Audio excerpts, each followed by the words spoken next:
you're just touching one, that should happen, but I don't think we'll get, I would say, concerned. Like, Yeah. I'm going to remote myself, and I just don't touch the approach, it's fine. Well, we Okay? were remoting ourselves last night, so we know what it feels like, yeah. For sure. So what we're going to do here is for Lake, you're going to place the remotes all the way up here, right? Yeah. As snug as possible. You might feel like you're choking a bit. Yeah. And then loosen a notch, and then feed it through. Okay, should we take the prong off, or should we keep the prong on her? You keep the prong on. Okay. And if you need any hand sanitizer, we have some right here too, okay? Thank you. Okay.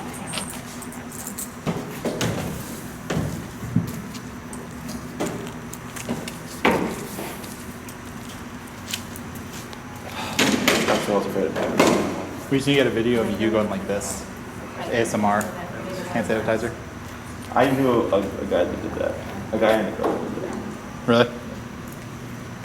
I was like, what the heck is that? And they're like, it's like soothing sounds. Thing people like, I guess. All right. Okay, how's that one? That looks good. So, and if you'd like, you place your like personal Throw stuff this up over here. here. Yeah. So, grab a couple of chairs.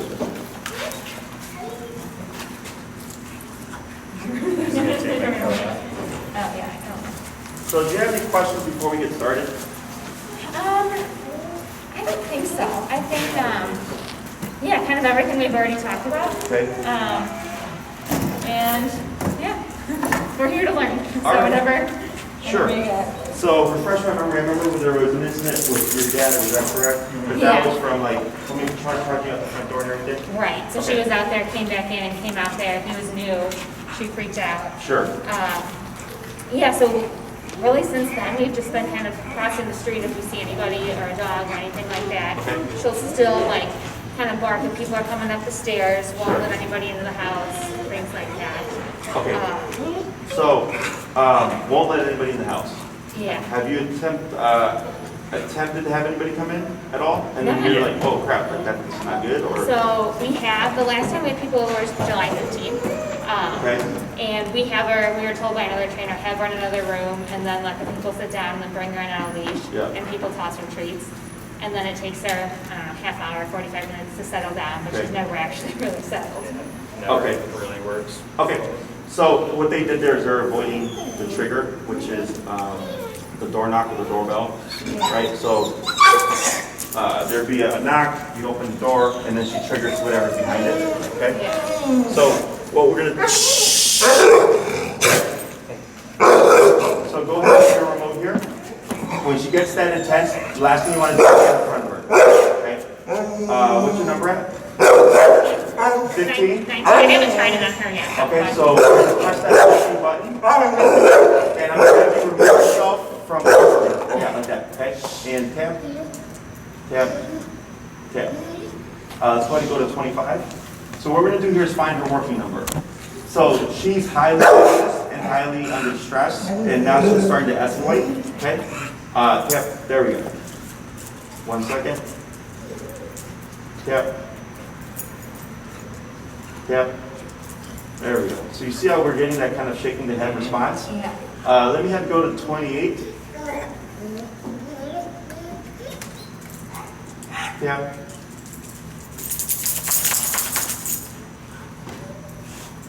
Tap. Tap. All right. 31.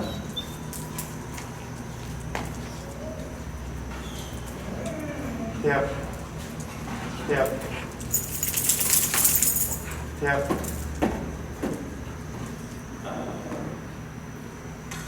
34. So we're looking for that concern here. We're seeing that we have the contraction. Okay, wait. Tap. Tap. There you go. So you see that big movement there.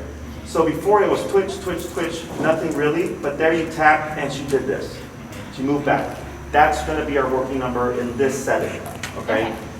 So don't get married to a number. That's going to change depending on what's going on.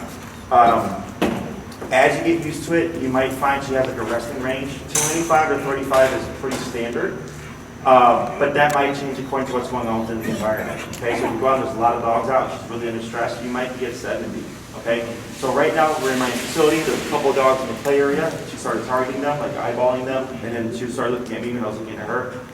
She's really stressed out and anxious, and her response, so we have 4 responses: fight, flight, avoid, submission. She's going into reactivity mode, which is of course categorized in the fight response, because she's going into like self-preservation mode, okay? So nothing uncommon, at least for me when I work with. So what we're gonna do today is we're gonna use that number to teach her how to walk beside us in a heel position. I know our concern is behavior, okay? We use the healing exercise, 1, to deal with reactivity. We need some kind of reference point. 2, it settles dogs down. So Luna, right? Yeah. When I don't know if you saw Luna's first video. We did it. I was like, oh, Elizabeth, there she is. Yeah, you saw how like nervous she was? Yeah. Did you happen to see the second video? I think a clip of it, but I saw the first one. She wouldn't get out of the car, and Yep. then she was actually walking in with heel. Yeah. So by the second class, it was night and day, okay? So because discipline settles the nerves, and we're hoping, that's what we're hoping for here. If that doesn't do what I want it to do, it's no big deal. She at least knows what e-collar is. She's got a concept of it, that we start to use it to then like work on behavioral stuff, okay? But dogs aren't meant to have their muscles contracted, okay? So when she felt it, you saw how she like didn't know what to do, kept like shuffling around. Yeah. That's because a dog's first instinct is typically flight response, and we're trying to condition her that this is not anything she should run away from, that it's actually a means of communication, okay? So this exercise is very simple. I teach dogs on the left. You guys fine with that? Yeah. Are you right-handed? I'm right. Yeah. Over there. Yeah, I feel like she's usually on. All right. On your right? Yeah. So if you're right-handed, it's easier to teach on the left. Okay. So what I'll have you do is go ahead and switch. You're going to bring the remote. Let me see here. Oh, she's on my left. I'm going to keep your, have you move your leash to your left hand, have her on your left, and remote in your right hand. Okay. And I'm assuming you're going to be starting with her. Sure. Okay? What you're going to do here is you're going to give some slack. You're going to give about a foot of slack. Okay, right there. Now relax your arms. Relax. Pivot to your right. Yep. And then start to, and turn to your right again and walk this way. Yep. You're good. And don't do anything quite this. Just walk this way. Okay, and relax your arms. Okay. Go ahead and lift yourself over here to your side. All right, so what you're going to do here is we want to get leg here. Okay. Obviously, she's forging ahead. So what you're going to do is when leg gets ahead of you, is you're going to make a 180 turn just like this. Okay? She's going to get ahead, 180 turn just like this. Just get used to that, okay? When you're doing this turn, you're also going to be remoting at the same time. So and I'll tell you when I say tap, it means press that button. Okay. Okay, so it'd be like this. Tap, tap, tap, tap. Good. Nothing here. Again, tap, tap, tap, tap. Nothing there. Okay? So the moment she lines up with you, we're turning up the pressure. Okay? So it's going to look very much like Elizabeth's video with Luna. Okay? And I'm going to coach through everything. When I say turn, just like this. Just turning Mary. 180 to your immediate right. Okay? Go ahead and give that slack back. Good. And there you go. And go and just walk, relax. Walk forward. Relax your arm. Keep walking, relax, turn. Tap, tap, tap, tap, tap. Keep going forward, tap. Turn, tap, tap. Relax your arm. Turn, tap, tap. And you're going to make it a sharp 180 turn. Now if this happens, yep, pull your left. You're good. Now relax. Arms down. Turn, tap, tap. Pull to your left, good. Keep relaxed. Keep forward. Turn, tap.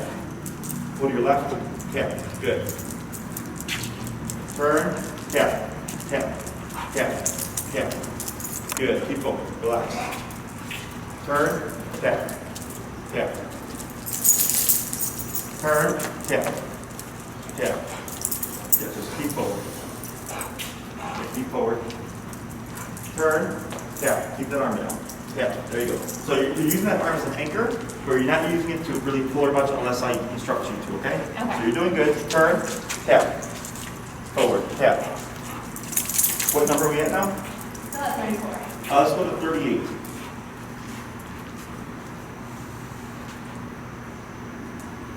Yep, good move. Yep, turn to your right. Good, relax, good. Turn, tap, tap, tap. Turn, tap, Pull to your left, tap as you walk forward, good, relax. Turn, tap, tap, tap, tap. Good, keep forward. Turn, tap, tap, tap. Good. Turn, tap, tap. Good turn, tap. We're at 38, right? Yes, that's 42. And if you land 43, 44, or 41-ish, it's okay. Right, good, forward, tap, tap, keep forward, tap, tap, tap, tap. Turn, tap, tap, relax that arm, good, tap. Good. Good.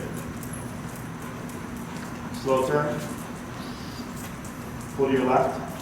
Tap as you walk forward, tap. There you go, and relax. You got it. Good job. And relax. Good. Turn. Tap. Tap. Tap. Tap. Turn. Tap. Keep that arm down. Good. There you go. Turn. Tap. Tap. Tap. Good.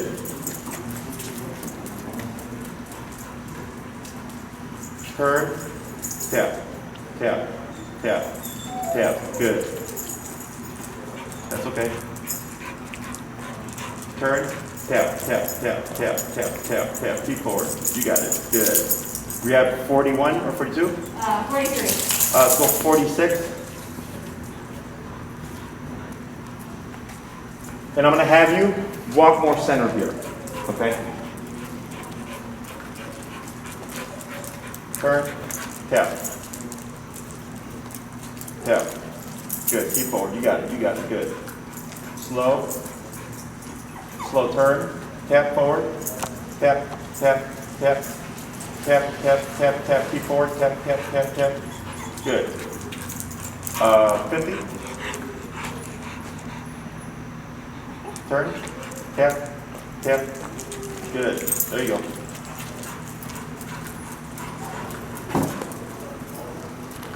Tap forward. Yep, you're right. Tap forward, tap forward. Good.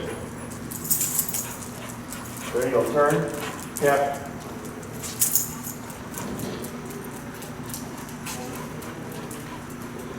Yep. Good job. Relax. Now walk slow here.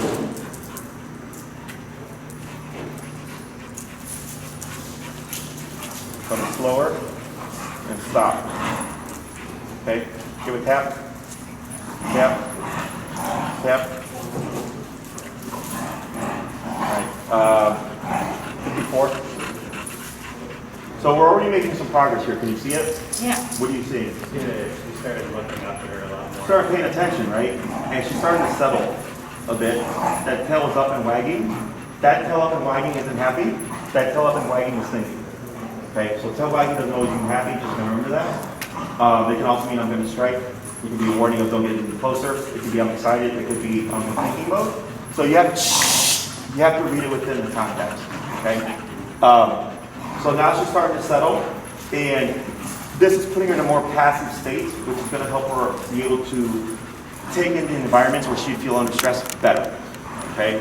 Discipline calms dogs down when done correctly. Okay, so what we're doing here is we're not punishing late for pulling, so to speak. That's the most common way that it's applied. Hey, Enrique, go ahead and remove them. Most trainers would, when the dog forges ahead, they'll say no. They'll correct the dog. Tap. Tap. Give a little, stay where you are, a little tug towards you. Tap.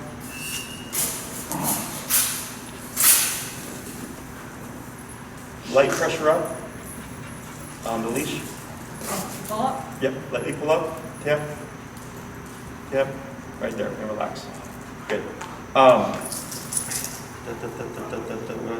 Most trainers, dog forges. Punishment. Dog comes here.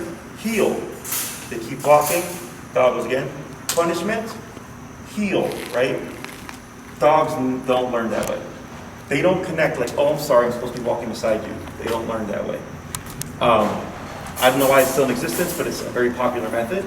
Instead, what I go is, oh, you want to go that way? Sure. but I have this device that's going to annoy you, and I'm going to keep annoying you because now I'm going this way. Right? So for Lake, she feels this. I don't like this. She turns around. Oh, mom's going that way. She catches up, and then it stops. So it's what I call the correct and redirect. Don't go that way. We're going this way. But you have to teach her what she's supposed to do. So if we're walking side by side, the dog looks at you and goes, we're going the same way. Why? What was that correction for? Does that make sense? Yeah. Dog, again, because we think very complex. Dogs are very simple. So I think the problem is people are thinking like a person that a dog can put those things together, when no, they're so much simpler, okay?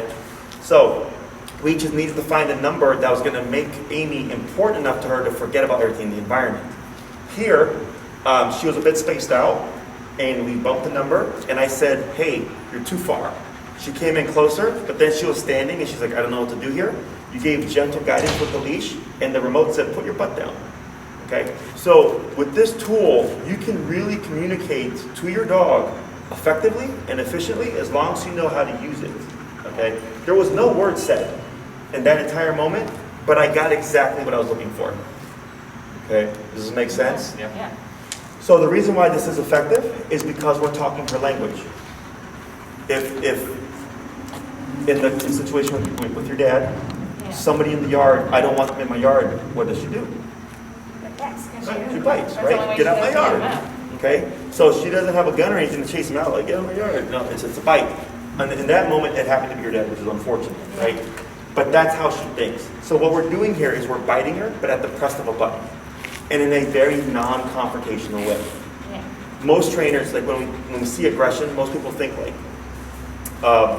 have the dog be bad and then punish them. And I'm not saying that it's not an approach, it is an approach, but it's not my first approach, okay? Unless, so, let's say I come into a person's home, the dog has bitten people, I have a big old suit that protects me, I walk right in, I go, have at it, the dog's like, no, and I kept walking towards the dog, nothing, no attack, and then maybe when I trap the dog and I touch them, then they bite. That's a fear-aggressive dog, and I had to do a lot of work to provoke it, right? There's other dogs that I walk in, as soon as I step in, boom, they're already attacking, right? That is, I need to attack this head on because it's clearly a problem, whereas the other dog is, it's there, but a lot has to be done to make that happen. Does that make sense? So in this case, I go, we have an overly stressed dog, anxious dog, who can't settle, so we're making her settle, but we're making her settle through physicality. So if you go to a dog park, if you've ever been to a dog park, and maybe there's a dog that's a little bit too much energy, you'll see the dogs crowd around them and bite them. And they're saying, yo, too much energy. They regulate each other. Oh, he's deaf, I forgot. I always forget about him. Yeah, so what we're doing here is we're teaching her the concept of biting via remote collar to settle her nerves down and settle that anxiety. The way she interprets it is dependent on how you implement it. So here, Tech.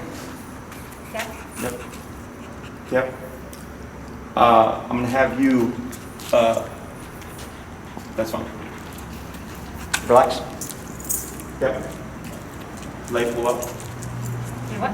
Like pull up. There you go. Yep. Yep.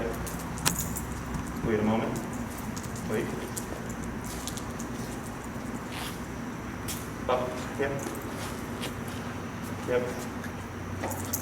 Let's go down to, we're at 54. Yeah. Let's go down to, there we go, 42. So now that she's getting more passive, and you can relax your arm, she's getting more sensitive. Because when she came in, her stimulation levels were up here, her brain was up here, a lot of stress. So it's like if you're in a fight, if you've ever been in a physical fight, you get punched, like you don't feel it because adrenaline's pumping, you're under stress. And afterwards, like, oh crap, my jaw, right? Same thing for the dog. When she came in and she was in that state to de-escalate her, you need more power, which is why I said if you can, get this particular model, okay? Yeah. Because people don't account for emotional state, right? And let's say you went with a smaller model, like you could be already at 95. This one you get more power from less. So I like having that window. And maybe you never use it, but I'd rather have it and not need it than have it. That's my whole thinking process with this. Relax. There you go. So now that we've maxed her mentally, we're able to speak to her and cut through all that stress and say, hey, you need to stress out more about me than you need to about the environment. Does that make sense? Because just that whole follow exercise of like, hey, if you don't follow my lead, there's consequences, there's consequences, there's consequences, and bumping it, bumping it, bumping it, until we break that mental state. And now she's like, okay, that we can start to go down because she's not needing so much. Okay? So that's why I said don't get married to a number. Yeah. It's going to change according to what's going on in life at that moment. And this is perfectly normal. Ideally, you're working with her, you settle her nerves down, and you start to get a more consistent dog. Okay? Or you get a dog that's just easily put on edge, and you just have to read the environment and go, I need to go to 65, and you be at 25, 55, 100, right? And you learn that as you go along. It's pretty much common sense. Yeah. You know, if 50 is not working, then I go to 55, and then 60, and so on and so forth. Then once you get used to it, you'll just eyeball it and go, okay, I need 20 levels higher, and you just jump to it, no problem. Question so far? That makes sense. But what's her demeanor like right now when she's like panting like this and looking at me? Is this a Yeah, good? so she is wanting to get a little comfortable, but her brain's not letting her. So the panting is venting stress and relaxation, okay? She's literally processing everything that just happened in the last 10 minutes, okay? If you look at her hind legs, it's kind of like she wants to swivel onto her hip, Yeah. but the brain is still in discomfort that it doesn't want to give that up, okay? So she's still kind of ready if she needs to move. All the things that were happening before, right, like now, see the ears move just a tiny bit. Earlier, that probably would have set her off. But now that we've settled her down, she's more passive, these aren't triggers anymore, okay? So panting mouth, in my opinion, is good. I want to see that. It means we're in the dog's head, okay? It means she's really thinking about, man, do I want to get a mom now, or do I want to walk at mom's side? Do I really want to be a jerk and bark at people, or do I want to just be relaxed and sit next to mom, okay? For you, you know, because you've had, like, for a bit, you've developed habits, and those habits are attention. Right, so that's why I'm like, relax. I think I'm scared that I never know when she's not going to go and like lunge at somebody, that I'm scared that if I have this too blue, she's going to lunge at you. For sure. Hey, Enrique, But that's fine. would you go to my trunk? Tap. Tap. And keep where you're at. Pull towards your left. Towards your left. Tap. Tap. Keep pulling. Pull. Tap. Tap. That's fine for now. We're going to settle for that. And then you're going to pivot so that, there you go. Up. Tap. Tap, and relax. Grab my sleeve, please. That should be in my trunk, I believe.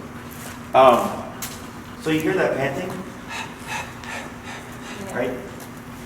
That's communication to you that she's in a passive relaxation state, okay? When you hear that silence, is there something on the mind? Okay? So Enrique's going to grab a tool man real quick, and then I'll see if I can show you. Oh, in the meantime, what I'm going to have to do is give that slack back. And you're going to start walking up and down here and relax that arm.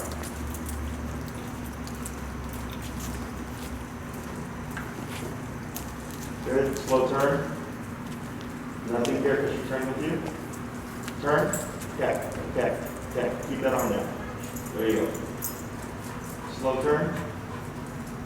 Pull to your left, tap. And relax. Good. Keep going. There you go. Relax. Turn. Tap.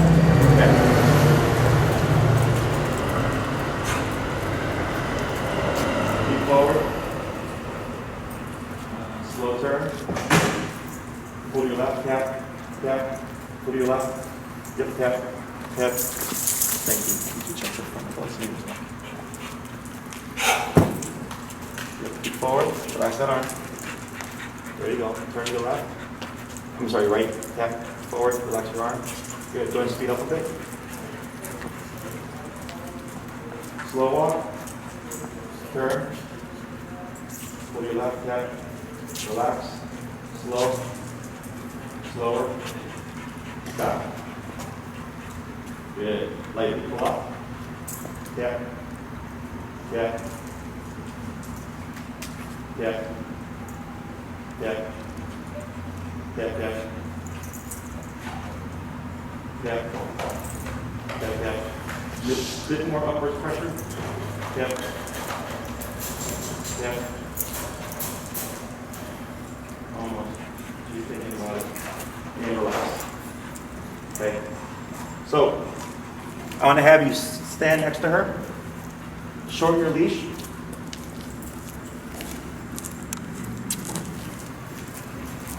Okay. Hold for a second. Get a good hold of that leash. There you go. Okay, but relax. We're gonna watch her.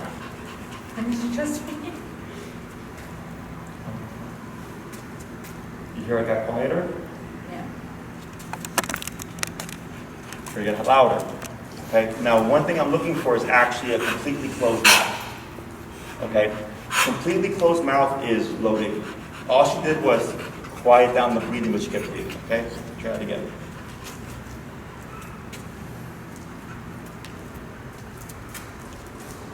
This is fine. Curiosity, it's good.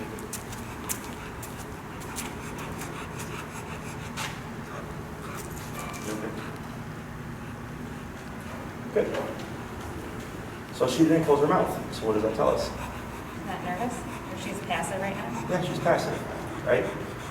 So let's say she was legitimately up, yep, up, yep, and relax. There you go. If she was legitimately aggressive, okay, when I came in, it would have been completely closed mouth, and she's going, I'm watching you, right? And then when I would step away, you hear, because there's no tension anymore, I'm out of the threat zone, okay? Yeah. So this is why when the word aggressive gets thrown around, I'm very cautious about it, okay? Aggression comes from somewhere. Anxiety, nervousness, fear, territorial, maternal, resource guarding. You know, usually aggression is attached to something. It's not just aggressive dog, it's fear aggressive dog, territorial aggressive dog, maternal aggressive dog, right? There's a lot of stuff involved in it. Yeah. So, look at aggression as like getting angry, if you will.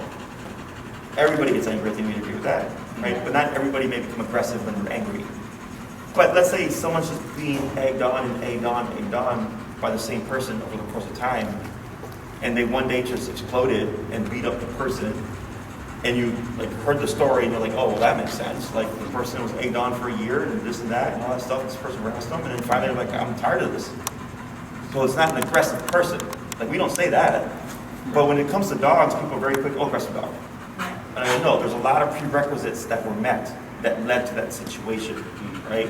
Now dogs, because they're primal and they're physical animals that bite, they're more likely to resort to aggression because they don't have conversation. As humans, we can say like, hey man, like come on, you really got to do that and all that stuff and de-escalate the situation and everything. Dogs are very much like, it's kill or be killed, and I'm not going to give you the opportunity. Does that make sense? Yeah. So when you start thinking and understanding that way, it helps you kind of go like, oh, okay, my dogs, I get what they're coming from. And I absolutely do get dogs that are aggressive. And an aggressive dog to me is a dog that resorts to aggression for everything. I don't want you touching me, aggression. Oh, you walk past me too fast, aggression. Oh, you're touching my things, aggression. Oh, someone's coming in the home, aggression. It's aggression for a lot of things. You know, then I go, that's more so an aggressive dog because it's using that behavior to address a number of things, as opposed to, oh man, you scared me, I didn't see you in the property, I'm just going to assume threat, that's because it's kill or be killed in my world. Very different, okay? So once we settle those nerves down, and she's not on edge, if I would have done this earlier when she was like still, how would you say, stressed out, Yeah. if she did bite the sleeve, then I have to like evaluate how hard does the dog bite.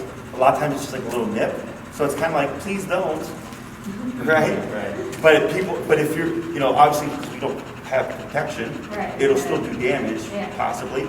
But I evaluate that as well. So if I come in and the dog's aggressive and I touch them, and a lot of times they're like panicking, I go, your dog's aggressive, but they're not confident. And I get other dogs that it's boom, and it's full-on mouth bite all the way down to the back of the mouth. And I go, that's a pretty solid bite. That dog's dangerous. There's a lot of variables that come into this. So here, by de-escalating, putting some discipline on, bringing those stress levels down, and they come into her personal space, she was like sniffing, curiosity, and then like, whatever, dude. Okay? Now, if I ran up on her, hey, totally different. Yeah. You see that? So whenever you see something from her, I would like you to learn to start looking at what happened prior. What happened before this and what caused it to trigger. So like when I see stuff happen, like my brain literally takes a snapshot of the environment and I can point out what happened that caused the action from the dog.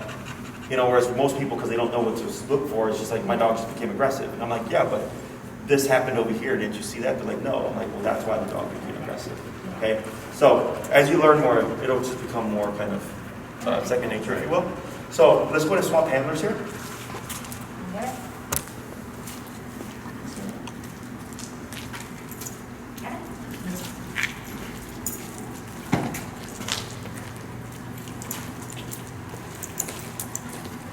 Very good. So you're going to go ahead and give slack and lightly pull up on your leash here and tap. Yeah. Right there, relax. Okay.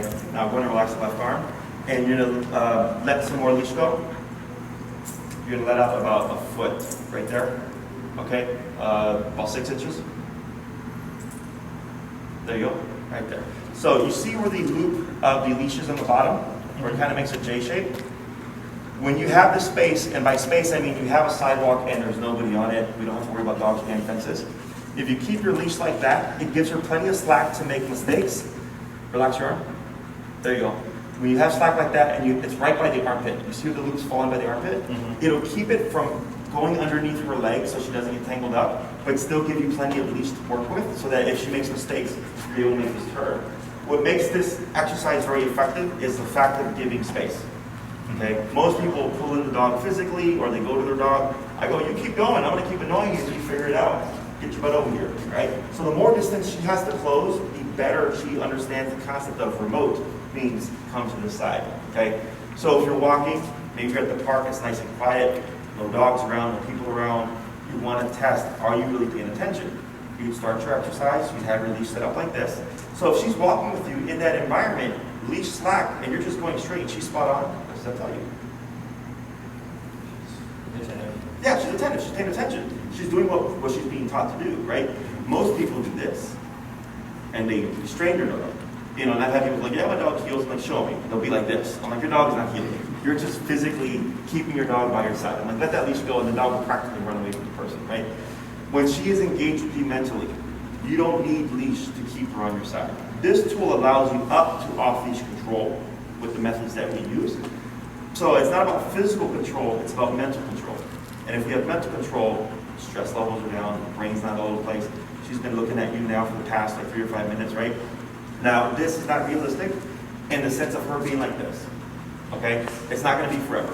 Eventually, she's gonna learn, I can be attentive to mom and dad using her peripheral vision. Dogs are very good about their line of sight stuff. That she'll still take in the environment and like enjoy a good walk and stuff, but she's not gonna be like this the whole time, okay? That's not realistic. In the beginning, you see it because it's discipline, discipline, discipline, discipline, so she's being extra cautious. But once she understands, like, I don't need to be that worried, I just need to keep to a side, right shoulder to left leg, okay, then she'll start to relax and take in the environment, but still be attentive to you, okay? So, you're gonna do the same exercise. When you walk forward, if like she get ahead of you, you're just gonna make that 180 pivot, tap, tap, tap, tap, right? And we'll coach you along. And just make sure to keep those arms down. And just keep this arm as an anchor, okay? So when you turn, I don't want you to go like this. Keep it down because you want the remote to be what brings Lake to that left side. Okay. The only time you're going to be putting tension right now is if she doesn't sit or if she goes to your right side. You pull your left and tap to pop her back over to your left side. Okay? Forward.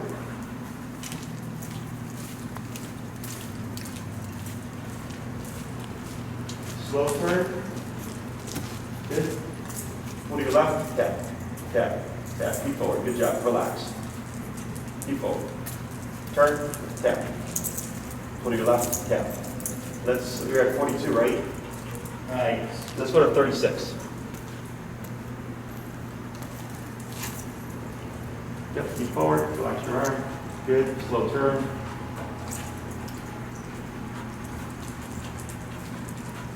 Turn, tap, tap. Pull to your left, tap. Relax. Keep forward and slow turn.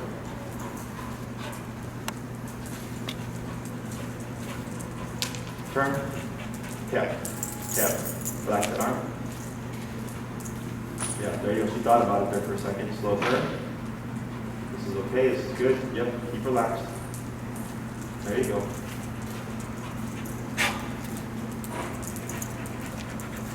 Keep walking straight. Turn. Tap. Tap. Tap. Tap. Tap. Good. Turn. Tap. Good. Slow walk here. Stop. Light pull up. There we go. Nothing here. She put her butt down. Right? So, now we're at 36. You happy? Now we're at 36. Should you like fire? Or you're not supposed to like So, praise her if she does a good job? right now, we want to be passive. Okay. Okay? So, the common thought process is praise, praise, praise, praise, praise. And there's so much praise, the dog's constantly in that state of overstimulation. Overstimulation is part of the reason why she had that problem with it. Now it's discipline. So like, if my mom, like I didn't come home and say, hey mom, I didn't steal anything today. She's like, good job, sweetheart, we'll have a piece of cake. It's like, you just don't steal stuff, okay? So, when you give her affection, I don't care that you do, give it to her because she earned it, okay? In this setting, if we did give affection, it'd be a passive good.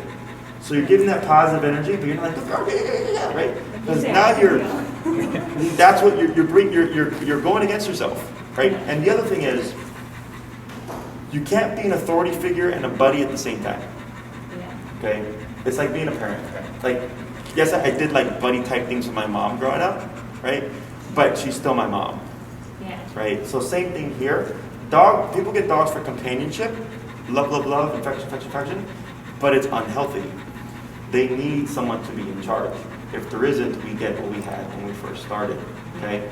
So if you're going to assert yourself as an authority figure, it's you don't do this, you don't do that, right? You're not being a jerk, but consequences for one.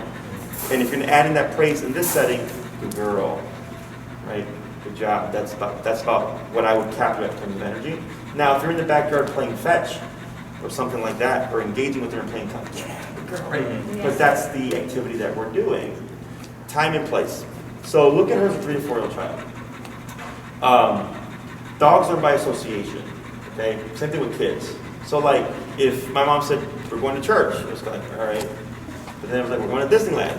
Yeah, right? It's association, I know what Disneyland means. Same thing for the dog. So inside the home, I want passiveness, I want calmness, because then we don't see the other stuff. And then in the yard can be on our terms, play ball, run around and play chase, excitement type stuff, right? Or if you do engage in some kind of playful activity within the home, again, on your terms. So you're starting it and you're ending it. She's not doing that herself. So like my pit, I'll grab her jowls and like rough out, and she growls and stuff and she'll like snap, and I'll get scratched up or whatever. I had a bruise here. Oh, it's almost healed up. I had like a bruise here where she like jumped up and nipped me and it pinched and it bruised. And then, but I was rough, I was playing that way with her. She wasn't being aggressive, it's just that's how she plays, so that's on me. But as soon as I ended it, because I didn't like that, she shook it off, went and laid down and went to sleep. Right? I have the on switch and I have the off switch. People it's easy to do the on switch, it's hard to do the off switch. This is the off switch. This is teaching her to be passive and to be calm in an environment she's unfamiliar with people around her that she doesn't know because of discipline. Okay? This is all making sense now? Yeah. So like the walks are meant to be, in my opinion, structured. Your dog becomes what you allow them to practice. So if it's a lot of like willy-nilly, just walking, do whatever you want, peeing, pooping, all that stuff, and you're being reactive and like, no, but whatever, that's what your dog becomes. If you practice, when we go for a walk, boom, she's here at your side, she's behaving herself. I don't like that, but I know if I bark, that's going to discipline me. Or if she does bark, discipline, okay, Dad, sorry, and we keep walking. Now your dog becomes a disciplined dog that's passive, okay?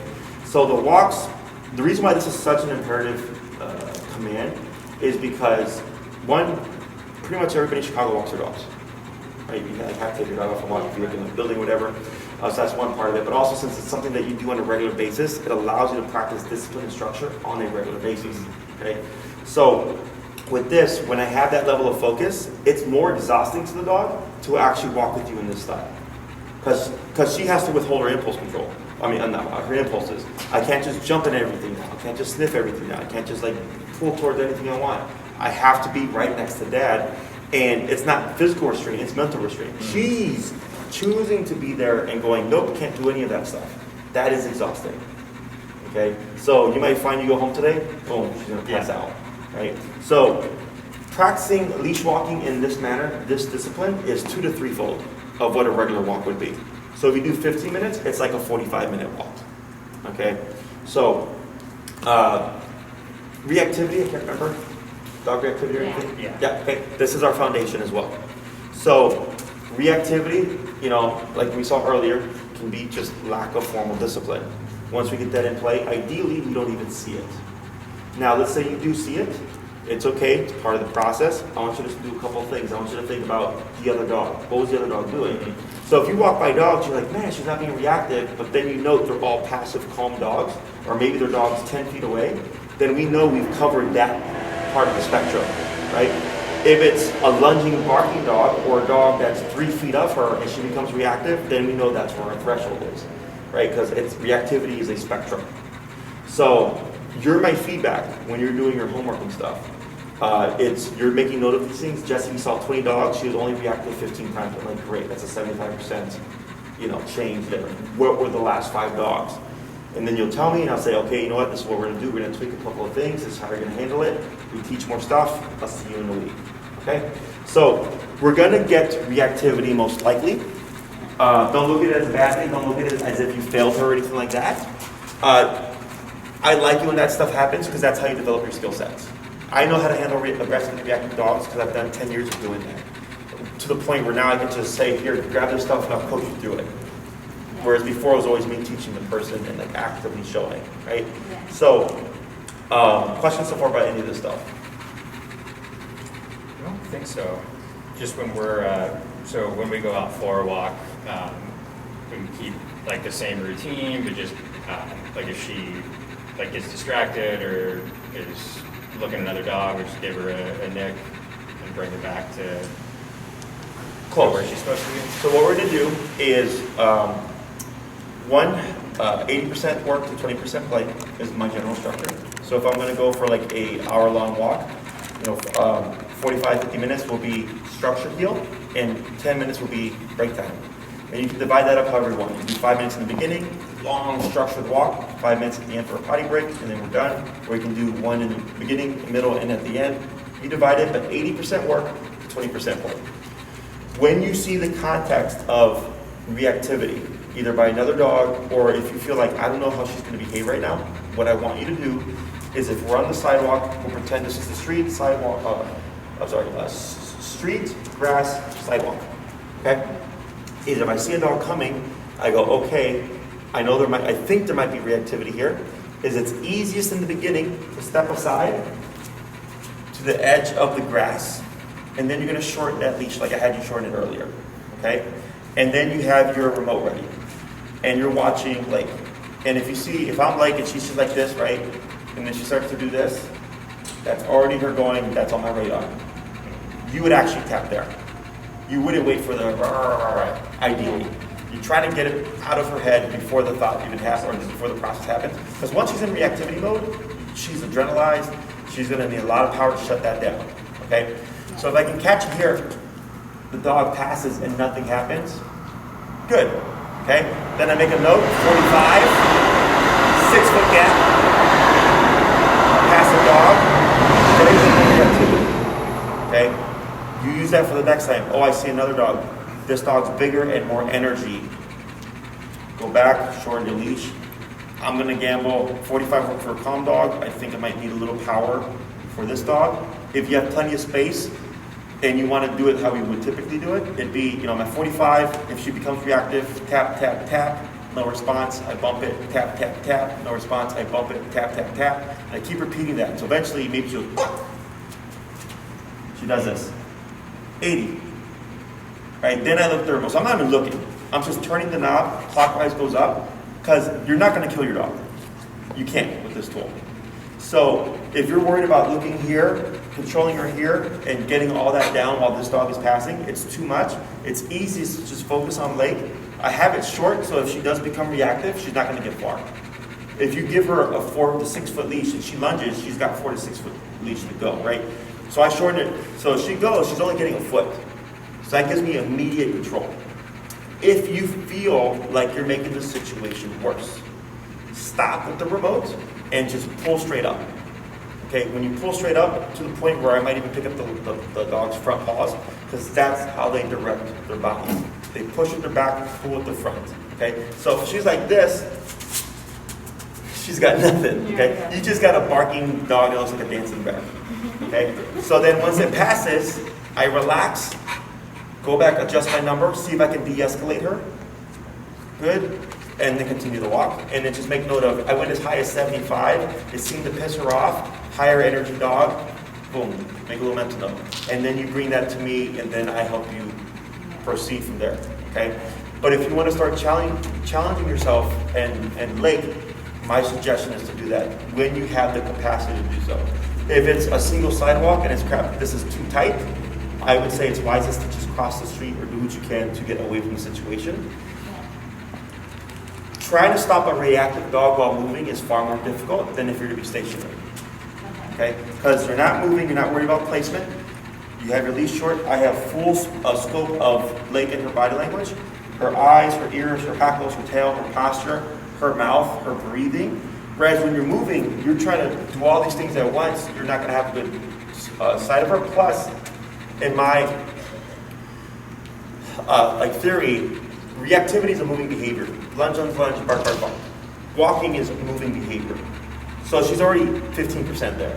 That can just, boom, just jump into it. But if we're passive and she's sitting aside, she has to escalate. 0, 1, 2, 3, 10. So then it gives me that 0, 1, 2, 3 to try to shut her down before 10 even happens. Okay? And then we progress from there. So for me, there's no real right or wrong answer for clients. It's just what works best for them given the context. Okay? So by putting yourself in those situations now, again, you're building your skill set. So if you put yourself aside, you're already thinking shit's gonna go down.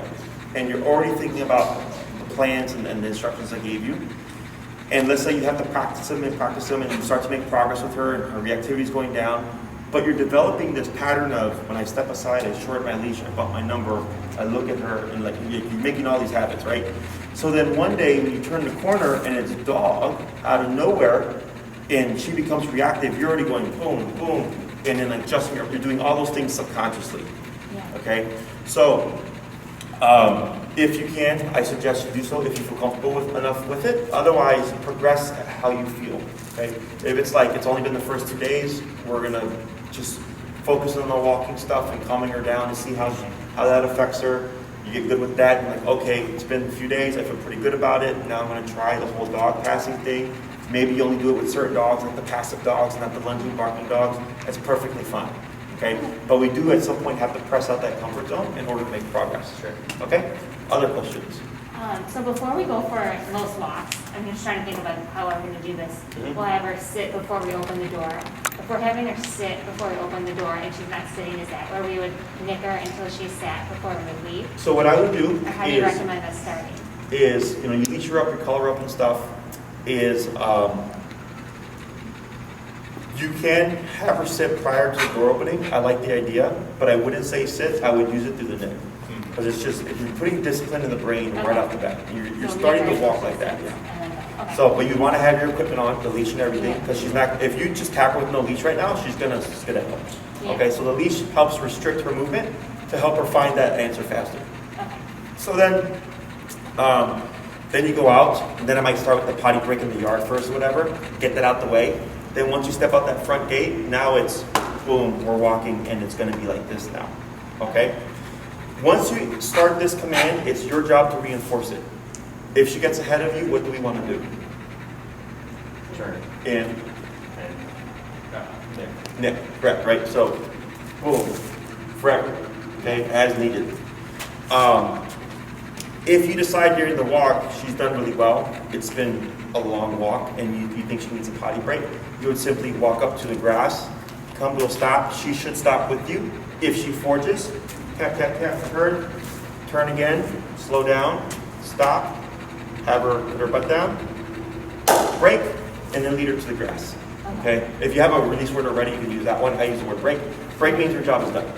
She can pee, poop, roll around, sit on the ground, do her dog thing. She's on her own time. Once that's done, you start walking, tap, back to your side. Now you're good to go until you go back home again. And then again, you issue break once she's done. We're not saying the heel command. We're solely getting her to go into position using that remote. Okay? So like in the beginning, or probably the first couple days, we'll probably be on our block, just kind of walking like up and down a few houses. Because as she goes forward, then we always want to keep turning back. Yeah. As she goes forward, keep turning back. Yeah, and remoting. Now, let's say you're on 35 in your neighborhood, and every walk is like 100 turns. What does that tell you? 35 is too low. Exactly.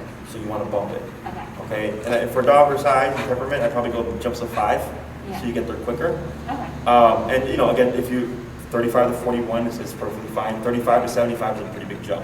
Okay. So I have a 3 correction rule. So if I don't get a response by 3 taps, I bump it. So it would be, turn tap, turn tap, turn tap, bump it. So 35 to 40. Turn tap, turn tap, turn tap, bump it.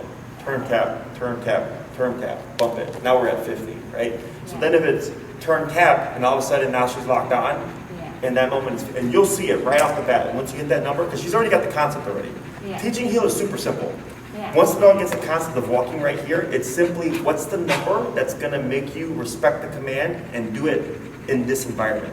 Okay? So once you get that right number, it's going to be boom, and you're able to go a block or 2 blocks without turning. Yeah. And then you're going to hit a new environment, and she's going to get distracted. And you're going to, turn tap, boom. But then you're going to cover even more ground. Okay? So once you're at the right number, it's going to be a night and day difference. Okay? What holds people back in the beginning is just getting comfortable with bumping that number. Yeah. Because everybody wants to get it done as low as possible, especially when they see that really strong contraction, right? It makes them feel uncomfortable. Yeah. I tell them, you got to get over that, ideally sooner rather than later, because if you stay at that low level, we could be on class 4 and you're still struggling just because you didn't bump the number. Yeah. Okay? So the more comfortable you get with it, the more progress she's going to make. Okay? Other questions? And then really the only time she's going to have that collar on is when we're going on walks. Currently, yes. Okay. You're only going to apply the collar for things that I've covered with you. Okay, so don't take her anywhere and try to do a come and call, because you might scare her away. Okay? We're not quite right with that yet. Yeah. So right now we have the core foundational exercise, and it's just finding the number for your neighborhood. And what I would suggest is, you take care of the potty business stuff with her. You step out right before you walk, 15, 20, 25, 30, 35, 40, finding that working number. And we can determine the working number by looking at her response. So if this is happening, it just means you have connection, right? If this happens and then she starts to look around, then we have perception. And then it's boom, whoa, what was that? Yeah. Now you have working number. That's concern. The reason why we want concern is because that's what allows us to teach this to that, like how we got it today, was because we had a number where she's like, what do I do to shut this off because it's annoying? Yeah. Right? Everybody wants to get themselves out of an uncomfortable situation. It's natural, it's instinctual. Yeah. We're doing the same thing here. Okay? You're using discomfort and her want of like, how do I turn this off? This is annoying. To motivate her to figure out what to do quicker and to get her to really adhere to that command and go, you know what? I really don't want this sensation to happen again, so I'm not even going to be reactive. Like that's what we're trying to achieve here. Yeah. So it's an indirect way of addressing other types of behaviors without having to be confrontational. Okay? Other questions? Okay. No, mine are covered. Let's do a few more just walks back and forth, okay? And what's our number now? You're at 36. Okay. Go ahead and turn to your right. Step. Forward. Step. Step. There she goes. Good girl. Good. Slow turn. Yep. Keep now forward. Good. Nice. She goes with you. You do nothing here. So your line of reference, by the way, is her right shoulder should be parallel to your left leg. Okay. See that? So when that right shoulder, left hip, Tap, pull your left, you're good, and ready turn, relax, good, forward. If that right shoulder even goes an inch ahead of that left leg, I want you to just pivot. Okay. Okay? And the sharper and quicker you make those right turns, the better she's going to be at coming in closer. Okay? Good turn. Now, do you know why I'm having you slow turn when she's paying attention? As opposed to just pivot turn. Because it's easier for her to continue following Correct. that. Because she's doing her job, right? We're teaching Lake here to follow your lead. Go ahead and slow turn here. Forward. Good. She stopped. She's like, what are you doing, Dad? Oh, you're going the other way. Let's give a tap here and speed her up. And relax that arm. There we go. There she is. Okay. So, you guys drive, obviously. What do you do before you stop? Break. Which does? Slow you down. Slows you down. And what do you do before you turn? Put your turn signal. And what else? Slow down. Yeah. Because if you're going too fast and you're turning, you'll flip your car. Yeah. Or if you stop too sudden, the person behind you is going to crash into you. So you communicate, yep, tap, and pull your left. Good. You're communicating with your fellow drivers what you're doing by pumping those brakes and your lights flashing and all that stuff, right? Same thing for Lake here. So I want you guys to get in the habit. If Lake is doing her job, and her job is to walk beside you, that's a good turn. And give some slack again. Give slack. Oh, you see, I think it's No, go give some slack here, because you shorten just a little bit. There you go. Yep, and tap, because she delayed a little bit, there she goes. If Lake is walking next to you like this, she's doing her job, right? And then go to slow turn here. Still doing her job, she stopped, what's going on, Dad? She slows down, tap. Light, pull forward, there she goes, good girl. Tap. There you go, and relax. Good, now she's doing her job again, right? So it's your job to convey to her what she's supposed to do. So if you're stopping and turning, you know that you're gonna do that. Lake does not. So we're using the slowing down, when it's slow again, and stop, to give her the opportunity to do what we're teaching her to do. Does that make sense? Yeah. So when you're walking now, once you've initiated this, it would be unfair to just turn off like this, out of nowhere, when she's doing her job. Okay, that's why we always change pace. I don't care how many steps, at least 3, you can do more, but slow down before stopping and slow down before turning. If you struggle with this during the week, it happens all the time, because they'll say, Jesse, the dog's not stopping with me. I say, it's because you're not slowing down. I know you're not slowing down. Okay, that or you don't have the right number. It's one of those usually, okay? So, in your neighborhood, when you have the space and you feel comfortable, you give slack, okay? If you have to pass by maybe a yard with like a dog behind it and stuff like that, for now, I'd suggest probably avoiding it. But like, let's say you're in a setting where you're like, oh, I'm gonna walk by a bunch of people, I still don't know how Lake's gonna behave. You would then shorten your leash, but you wouldn't shorten it to where it would be tight. You're just shortening it so that when you pass by, should she have a moment, she's not gonna get far. And use space to your advantage. So if I'm walking and it's Lake, it's person coming with a stroller or something, Lake, then me, right? If you catch her early enough and you cut over like this and you take that segment of the sidewalk, most people just cut over. Because they're gonna read the situation of like, oh, you're keeping your dog on the outside, as opposed to trying to make that happen, okay? The other option would be you step aside, you let that person go, and then you start to walk again. The last option would be, okay, I can't move, so I'm gonna bring Lake to my right side. And we do it from behind. Okay, so then I grab high on the leash, and as I'm walking, I just swing her over. We pass by the person and swing her back, and then we just keep walking, okay? There's no right or wrong. Obedience is very black and white and like how it's supposed to be used and stuff, but life's not black and white. Life's got a lot of gray area, so then you have to adapt to what you're learning to handle the situation, okay? So we want Lake to be on the right side always, unless we have to move her to the other side, left side, to the right side for the situation. But it's not going to work against you because you're the one telling her to do it. Does that make sense? It's when Lake decides to go to the right and then you leave it unaddressed. That's problematic, okay? If Lake is on a break, technically if you're walking with her, she can do all this stuff, okay, because she's on her own time. So dogs are either pulling or they're not pulling, is how I look at it. I know a lot of people talk about loose leash walking with no tension is bullshit, okay? Because so many things catch the dog's attention. Grass, other dog, people, scents, that they're constantly pulling towards stuff. So it's either they're pulling and being a dog, or they're locked on my hip being an obedient dog. Okay? Questions? All right. So this is your homework for the week. Okay? Dogs are better in smaller chunks. So if you did like 2 50-minute walks and 2 50-minute walks apiece, that would be great. If you did 3 20-minute walks a day, that's fine. If all you have is 1 solid hour to walk with her, again, perfectly fine. But as long as Lake's not pulling ahead or anything, you would just keep going. Keep going on that walk. And then you're like, I need to turn. You slow down, and you turn, and Lake turns with you. Just keep going. Only when she passes you will you do these abrupt pivots with the remoting to bring her back. If she's paying attention, make sure you do your job. You slow down, come to that turn, come to that stop. There shouldn't be an issue. If you do slow down and Lake keeps going, what does that tell us? Not high enough for the sensor's not high enough? Almost. So you're going into correction, right? Yeah. So if I'm walking with Lake, I'm going to come to a stop sign. I slow down, but she keeps going. That tells me she's not paying attention. So I would turn and correct, come back, and come to that stop sign, right? A lot of people, because they're going to stop, they just go whatever. They pull the dog back, but then that's not what we're teaching here, right? Now, if you keep having to do that, then your number's not high enough. Okay? So if you're doing so many corrections and it's not getting better, we're not high enough. Okay? If you do your part and you slow down and she doesn't catch it, then she just wasn't paying attention. Because she's going to go on autopilot. You walk for 20 minutes in one direction, she's going to just keep thinking going straight, right?